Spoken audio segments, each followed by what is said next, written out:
The transport ship hummed quietly as it moved through space. Inside, 20 young cadets sat in rows, their faces pressed against windows. They were first-year students from Earth Military Academy, and today was their field trip to Station Gamma 7, the biggest space station in the galaxy. Marcus Chin sat in the back row, clutching his lunch bag. He was smaller than most other cadets, and his uniform still looked too big on him. While the others talked and laughed, Marcus stayed quiet. He had only been at the academy for 3 months, and making friends was hard. "Look at that!" someone shouted. The ship was approaching the station now. It was enormous, like a small city floating in space. Lights blinked from thousands of windows. Ships of all sizes moved around it like bees around a hive. The instructor, Captain Rodriguez, stood up at the front. "Listen up, cadets. Station Gamma 7 is home to over 50 different alien species. You will see beings you have never imagined. Remember your training.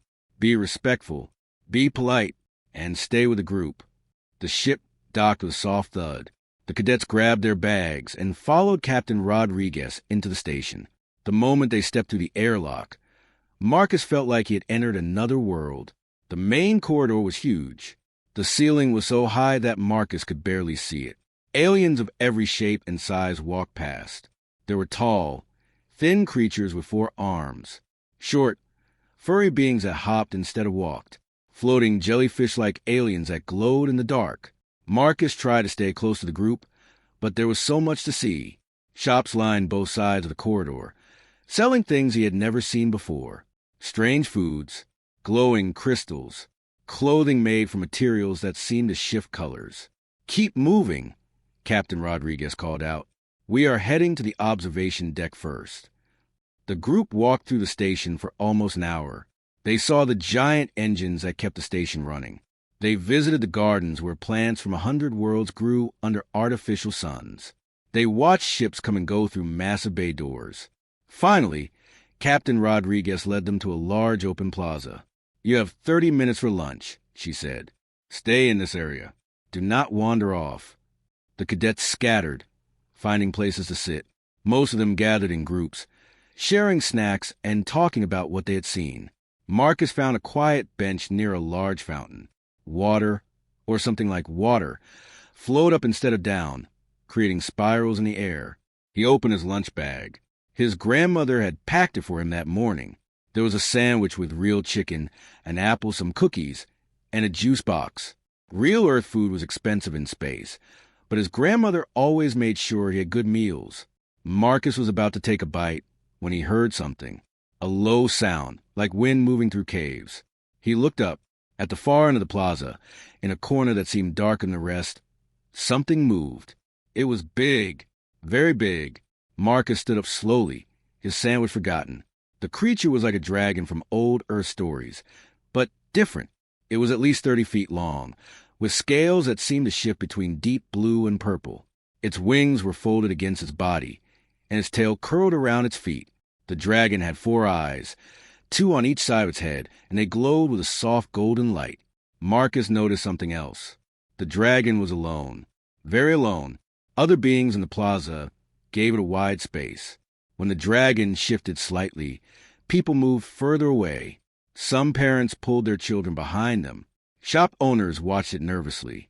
The dragon seemed to notice. Its head lowered slightly, and the glow in its eyes dimmed. It looked sad.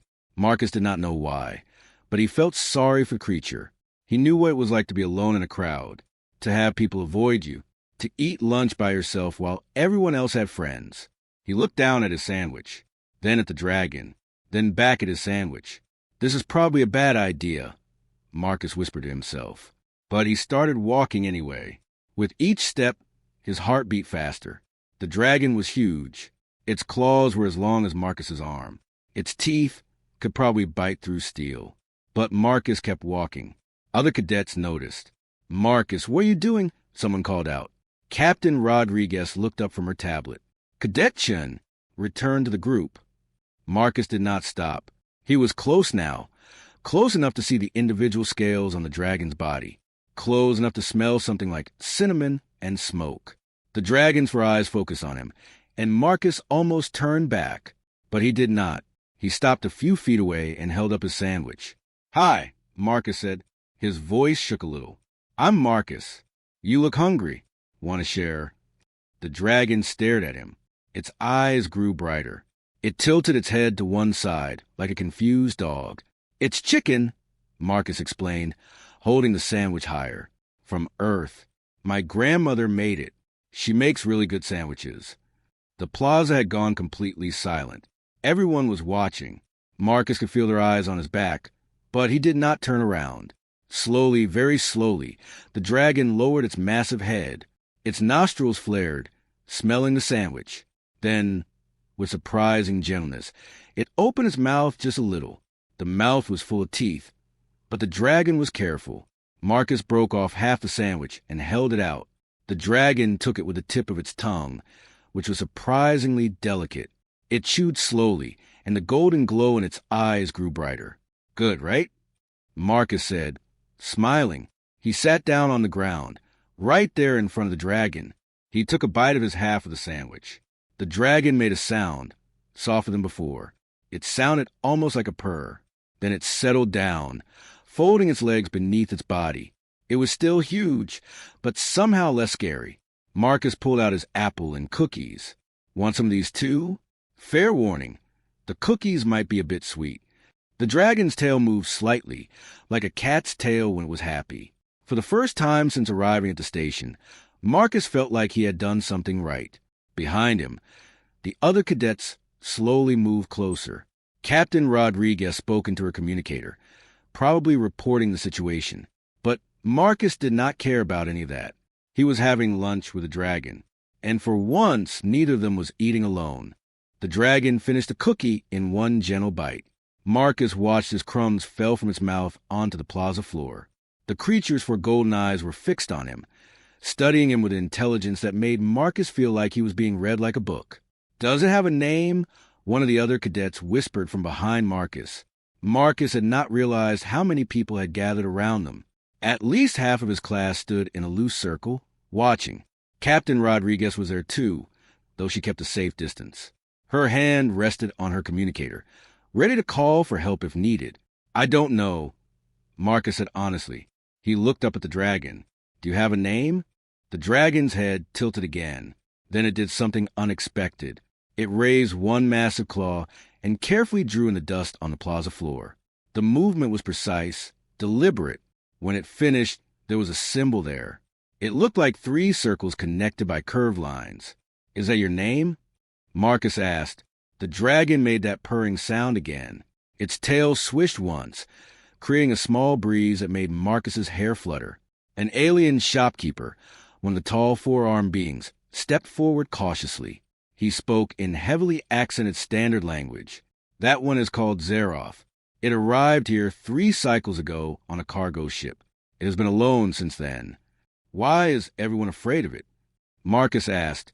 "I mean afraid of Zeroth?" The shopkeeper's 4 arms moved in what might have been a shrug. "Zeroth is a species. The Draconis Voidborn, they are known as warriors. Fierce. Dangerous. There are stories. Old stories about their kind destroying entire fleets in the ancient wars. But those are old stories, right?" Marcus said. "Zeroth hasn't hurt anyone here."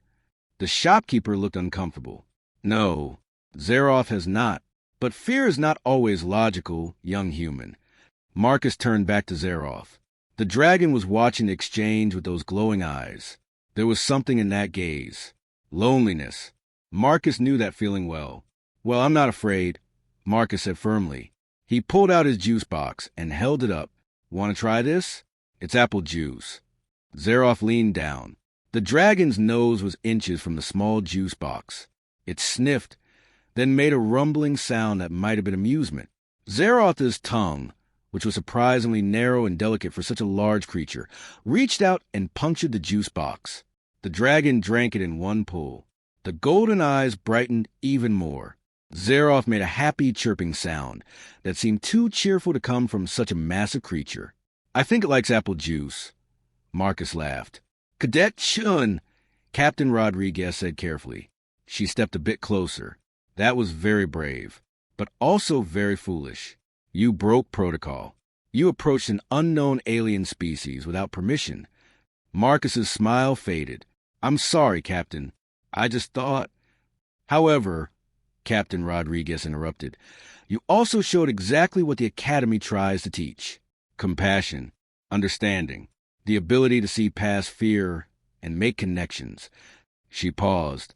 You are not in trouble. But next time, maybe give me a warning first. My heart cannot take too many surprises. Some of the cadets laughed. The tension in the air eased a little. A small alien child, fuzzy and round like a ball with legs, broke away from its parent and waddled toward Zeroth. The parent made a sound of alarm, but the child kept going. It stopped right next to Marcus and looked up at the dragon. Zeroth lowered its head until it was level with the child. The little alien reached out one tiny paw and touched Zeroth's nose. The dragon went very still, letting the child explore. After a moment, the child giggled. It was a sound that needed no translation. Joy was joy in any language. The parent relaxed. Other beings in the plaza began to move closer. Not everyone, but some. A few merchants stepped out of their shops. A group of students from another world approached with cautious curiosity. You know, said one of Marcus's classmates, a tall girl named Sarah, I brought some fruit from the station market. Think Zeroth would like it. Only one way to find out, Marcus said. Sarah approached slowly, holding out a strange purple fruit that glowed slightly. Zeroth sniffed it, then took it carefully from her hand. The dragon ate it in 2 bites and made a satisfied rumble. Soon, other cadets were offering food. Someone had crackers. Another had a protein bar. A brave cadet named Tommy offered some spicy chips, which made Zeroth's eyes water and smoke puff from his nostrils. Everyone jumped back in alarm, but Zeroth made a sound that was clearly laughter. Marcus found himself smiling wider than he had in months. This was what he had hoped the Academy would be like. People working together, making friends, though he had not expected one of those friends to be a 30-foot dragon. Marcus. Zeroth's voice was like distant thunder, deep, ancient, but also gentle. Everyone froze. The dragon had spoken. You can talk. Marcus said in shock. Yes, small friend, I can speak your language. I have been listening, learning. Zeroth's 4 eyes fixed on Marcus with warmth. You were the first to offer kindness, the first to see me as more than a monster. You're not a monster, Marcus said firmly. You're just lonely. I know how that feels. Zeroth's tail curled around in a protective circle, and Marcus suddenly found himself sitting inside it. It felt like being in a warm, scaly fort. My kind are few now, Zeroth explained. Once, we flew through the void between stars. We were proud, strong, but also arrogant. We made enemies. We fought wars. Most of us died. I am one of the last. I'm sorry, Marcus said quietly. Do not be sorry, small friend. The past is written, but the future... Zeroth looked around at the gathered crowd, at the cadets still offering food, at the aliens who had stopped running away. The future is still being made. Today, you showed me that loneliness ends when someone is brave enough to reach out. Captain Rodriguez checked her communicator. Cadets, we have 10 more minutes before we need to move to the next location. Can Zeroth come with us? Marcus asked hopefully. Captain Rodriguez looked uncertain. She glanced at Zeroth, then at Marcus, then at the other cadets who were nodding eagerly. I suppose, she said slowly, that could be arranged if Zeroth wants to join us. The dragon stood up, stretching its wings. They spread wide, casting shadows across the plaza. But instead of being scary, it was beautiful. The wings caught the station's artificial light and seemed to glow. I would be honored, Zeroth said, to accompany my new friends. Marcus grinned. He had come to the station, hoping to see interesting things. He had never imagined he would make a friend like this, a real dragon friend. As the group prepared to move on, Marcus walked beside Zeroth. The dragon's massive form towered over him, but Marcus was not afraid. Not anymore. Sometimes, he thought, the best friendships are the ones you never expected. The group moved through the station like a strange parade. 20 human cadets walked alongside a massive dragon, with Captain Rodriguez leading the way. Other beings in the station stopped to stare. Some took pictures. Some whispered to each other. But no one ran away anymore. Zeroth walked carefully, keeping its wings folded tight and its tail close to avoid knocking into things. The dragon's head swiveled constantly, taking in everything with those 4 glowing eyes. "Where are we going next, Captain?" Sarah asked. "The Cultural Exchange Center," Captain Rodriguez replied. "It is a place where different species share their histories and traditions. I think it will be especially interesting today." Marcus walked right beside Zeroth's front leg. The dragon scales made soft clicking sounds as it moved. Up close, Marcus could see they were not just blue and purple. There were hints of green and silver too, colors that shifted when the light hit them differently. "Zeroth," Marcus said quietly, "have you been to the Cultural Exchange Center before?" "No, small friend. I have not been welcome in many places." Zeroth's voice was low enough that only Marcus could hear. "Most beings see my kind and remember only the wars. They forget that we also created beauty. We wrote poetry in the stars. We sang songs that could be heard across space itself. Maybe you could share that today," Marcus suggested. "Show people who you really are." Zeroth's eyes dimmed slightly. "I am not sure they would listen." "I'll listen," Marcus said firmly, "and I bet the others will too." The Cultural Exchange Center was enormous. The main hall had a ceiling that looked like the night sky, complete with moving stars in distant galaxies. Display areas lined the walls, each one dedicated to a different species and their culture. There were artifacts from the Zentari Empire, glowing crystals that hummed with ancient power. The Morpeth people had brought samples of their living architecture, buildings that grew like plants. A group of aquatic beings called the Titles had created a water sculpture that defied gravity. Captain Rodriguez gathered the cadets in the center of the hall. "You have 1 hour to explore. There will be representatives from each culture available to answer questions. Remember to be respectful." The cadets scattered immediately, excited to explore. But Marcus noticed that Zeroth stayed very still, watching everything with those golden eyes. "Come on," Marcus said, tugging gently at Zeroth's leg. "Let's look around." They walked together through the exhibits. At first, the cultural representatives looked nervous when Zeroth approached.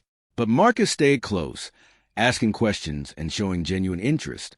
Slowly, people began to relax. At the Zentari display, an elderly alien with silver skin explained how the crystals were used to record memories. "We believe that history should not just be written, it should be felt." "The Draconis Voidborn had something similar," Zeroth said softly. The Zentari representative looked surprised that the dragon had spoken. "We carved our stories into asteroids. We would fly past them and sing the stories to life. The rocks would vibrate and create music. Each asteroid was a different chapter of our history." The Zentari's eyes widened. "I have heard tales of the singing stones. We thought they were myths." "They were real," Zeroth said, "though most have been destroyed now, lost in the wars." Marcus saw sadness in the representative's face. "All cultures lose things to war. The Zentari lost our homeworld 2 centuries ago, but we carry our memories with us. Perhaps that is what matters most." Zeroth nodded slowly. "Perhaps you are right." They moved to the next exhibit and the next. At each one, Zeroth shared small pieces of Draconis culture, how they navigated by tasting solar winds, how they could see in spectrums of light that other beings could not perceive, how they celebrated the birth of new stars with dances that lasted for weeks. Other cadets began to follow Marcus and Zeroth, listening to the dragon stories. Even beings from other species stopped to hear. A small crowd began to form. "This is amazing," Tommy said. "They never taught us this stuff at the academy." "That is because most people think my kind are only warriors," Zeroth explained. "And it is true we were fierce in battle, but we were also artists, explorers, teachers. We were complete beings, not just one thing." An announcement echoed through the hall. "Attention, visitors.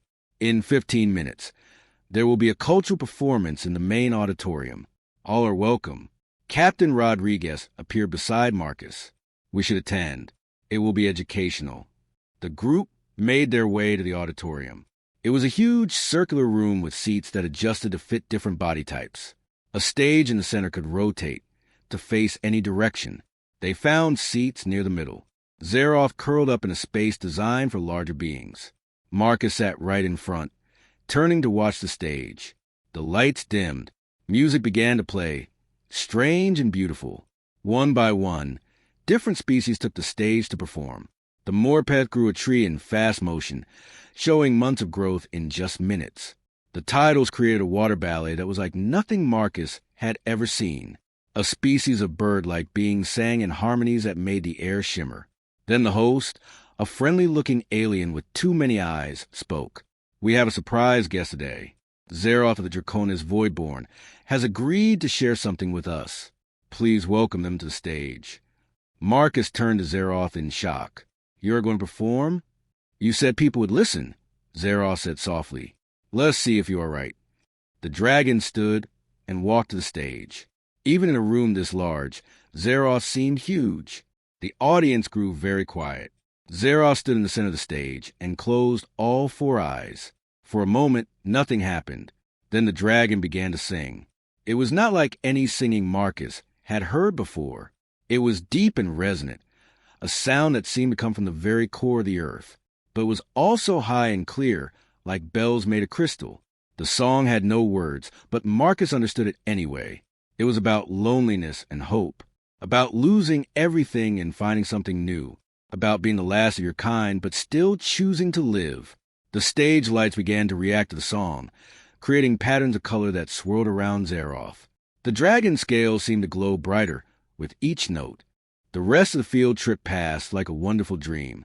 Zaroff stayed with the group, and everywhere they went, people wanted to meet the dragon who had sung so beautifully.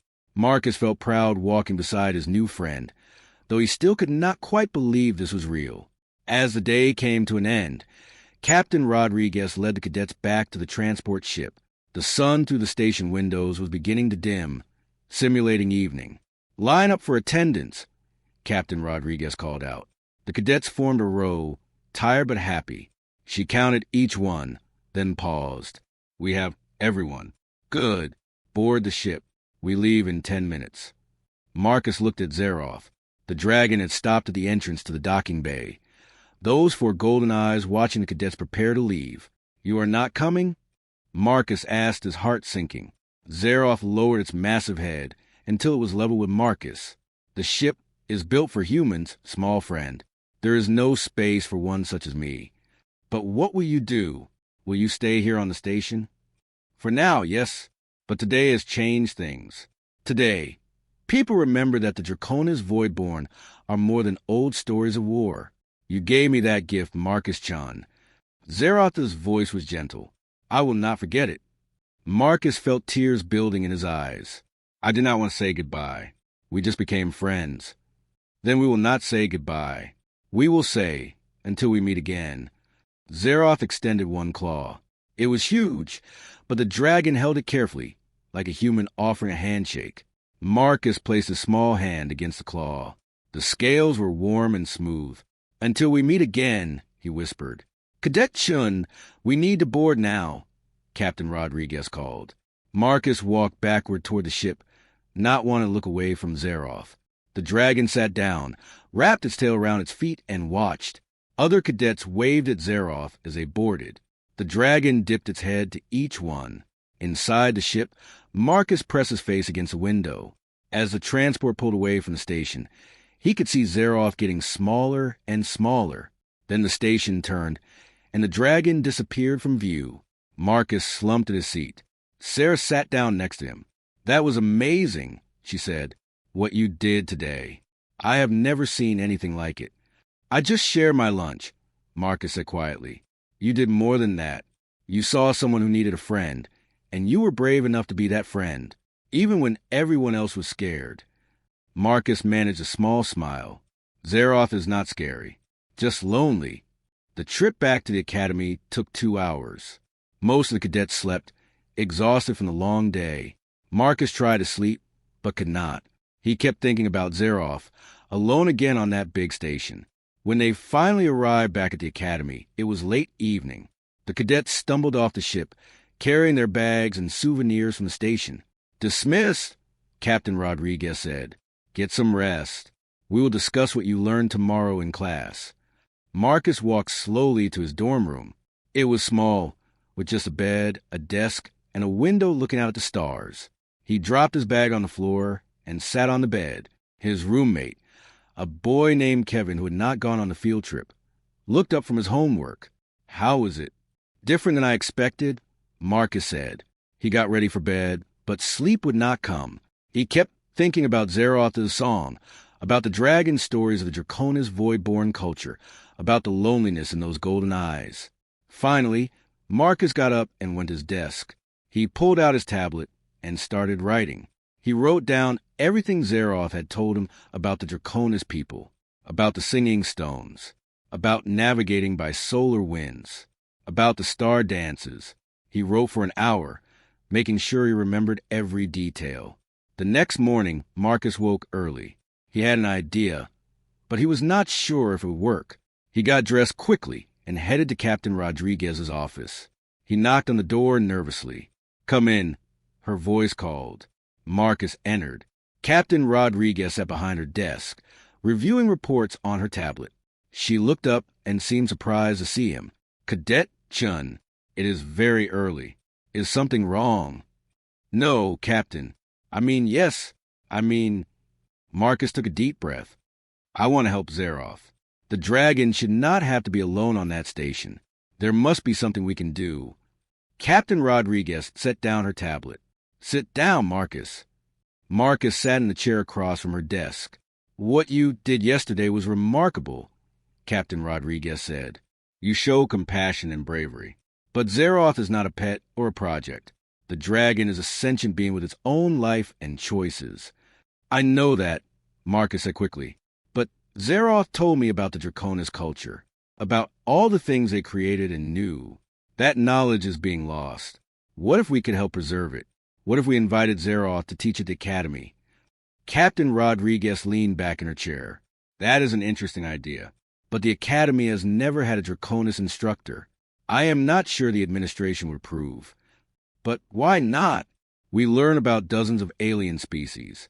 Why not learn from one directly? Zeroth could teach us things no book knows. Real history, real culture." Marcus was talking faster now, excited.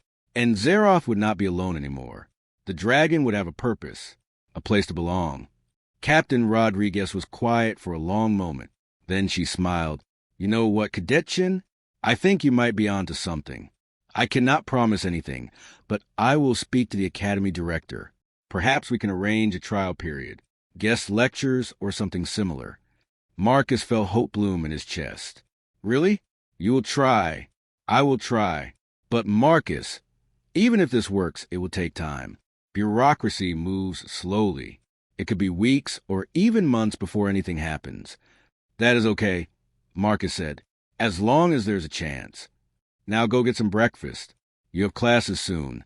Marcus practically floated to the cafeteria. He filled his tray with food, but barely tasted it. His mind was racing with possibilities. In his first class of the day, xenobiology, the instructor asked the cadets to share what they had learned on the field trip.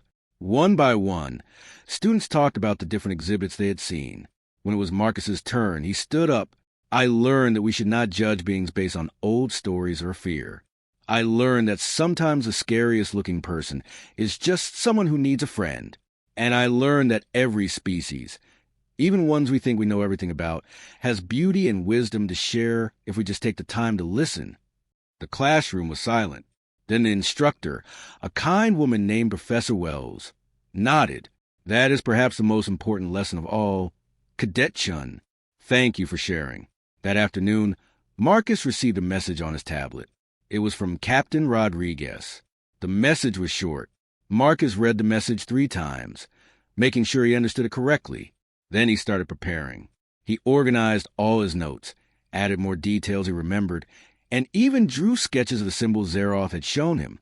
He did not know if this would work. He did not know if he could really help bring Zeroth to the academy. But he was going to try, because that is what friends do. They show up. They try. They do not give up. And Marcus Chun, the small cadet who used to eat lunch alone, was not going to give up on his friend.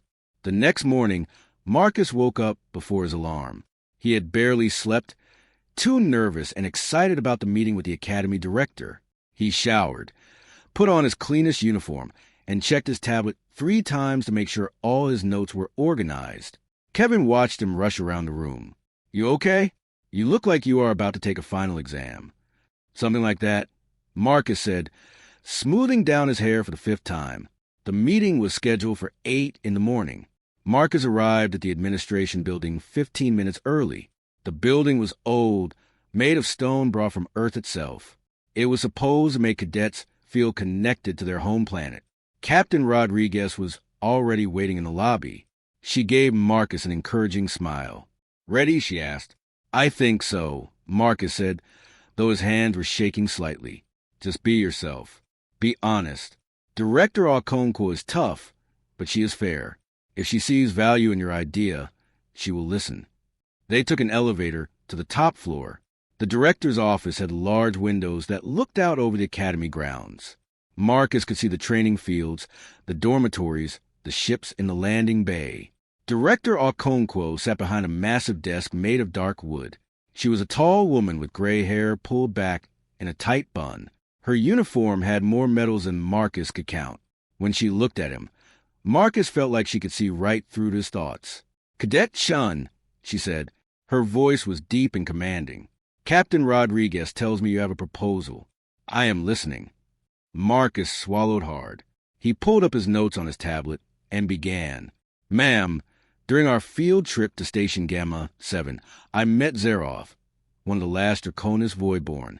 The Draconis people have a rich culture and history that is being lost. Zeroth knows about navigation techniques we have never heard of, cultural practices that could teach us about cooperation between species, and artistic traditions that are completely unique." Director Okonkwo's expression did not change. "Continue. I think we should invite Zeroth to teach at the academy, not just for one lecture, but as a regular instructor. Students could learn directly from a primary source instead of just reading about extinct or nearly extinct cultures in books." The director leaned forward slightly. The Draconis Voidborn were warriors. They were involved in several conflicts that resulted in massive casualties. Why should I allow one on an academy campus full of young cadets? Marcus took a deep breath. This was the question he had been preparing for. Because that is exactly why we should. The history books only tell one side of the Draconis story. They talk about the wars, but not about why those wars happened or what the Draconis people were like before and after. If we only learn about species through their worst moments, we will never understand them. We will just keep being afraid.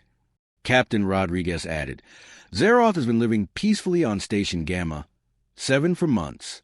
There have been no incidents. In fact, after yesterday's cultural performance, the station administrator sent a message praising Zeroth's contribution to community relations." Director Okonkwo turned to her computer screen. She typed something, then read silently for a moment. Marcus tried not to fidget while he waited. Finally, the director spoke. "I watched the video of Zeroth's performance. Someone in the audience recorded it, and it has been shared across several systems. The dragon has quite a beautiful voice." "Yes, ma'am," Marcus said. "I also read your notes. Cadet-chun. They are thorough and well organized. You clearly paid attention during your interaction with Zeroth." Director Okonkwo stood up and walked to the window. "The Academy's mission is to prepare the next generation of space explorers, diplomats, and peacekeepers. Part of that mission is teaching understanding and respect for all sentient beings." Marcus felt a flutter of hope. However, the director continued, "Bringing a Draconis Voidborn to campus is not a small decision. There will be concern from parents, from staff, perhaps even from other students. I cannot simply announce this and expect everyone to accept it. What if we started small?" Marcus suggested, "Maybe Zeroth could come for a trial period. Guest lectures once a week. If it goes well, it could become more permanent." Director Okonkwo turned from the window. For the first time, she smiled slightly. "You have given this considerable thought, Cadet-chun. Very well. I will approve a trial period of 3 months. Zeroth will give weekly lectures on Draconis culture and history. We will provide appropriate accommodations and compensation. Captain Rodriguez, you'll be the liaison and supervisor for this program. Yes, ma'am, Captain Rodriguez said, looking pleased. Cadet Chun, this was your idea. You will be responsible for helping Zeroff adjust to the academy environment. You will attend every lecture and assist with any needs a dragon might have. Consider it an independent study project. Marcus could hardly believe what he was hearing. Really? You're saying yes. I am saying yes to a trial period. Whether this becomes permanent depends entirely on how well it goes. Do not make me regret this decision. I won't, ma'am. I promise. Dismissed. Captain Rodriguez, please stay. We need to discuss logistics. Marcus practically floated out of the office. He wanted to jump and shout, but managed to control himself until he was outside the building. Then he let out a whoop of joy that made several passing cadets stare at him. He immediately pulled out his tablet and sent a message to the station administrator's office, requesting contact with Zeroff. Then he waited. An hour passed. Then, too, Marcus went to his classes, but could barely concentrate. Every few minutes, he checked his tablet. Finally, during lunch, he got a response. But it was not from Zeroff. It was from the station administrator. Cadetchen, I have passed your message to Zeroff. The dragon was very moved by your offer. Zeroff will contact you directly this evening through a video link. Coordinates attached. Administrator Vex. That evening, Marcus set up the video link in an empty conference room. At exactly 6 o'clock, the screen flickered to life. Zeroth's face appeared, those 4 golden eyes looking directly at Marcus.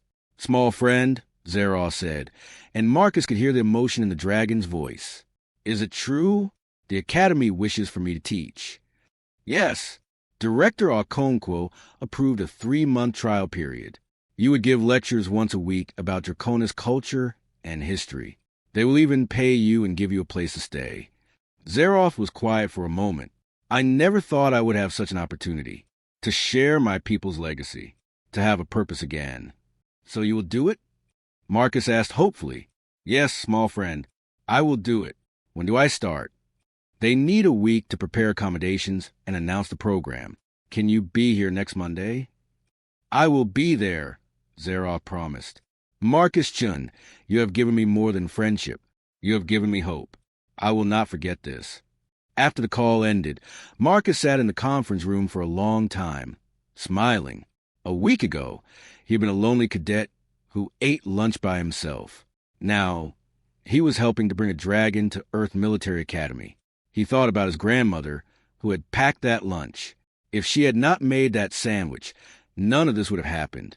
Sometimes the smallest actions led to the biggest changes. Marcus stood up and headed back to his dorm. He had a lot to do in the next week. He needed to help prepare for Zeroth's arrival, organize the lecture schedule, and make sure everything was ready. But more than that, he needed to make sure Zeroth felt welcome. The dragon had been alone for so long. Now, Zeroth would have a home, a community, a place to belong. And Marcus would make sure of that, because that is what friends do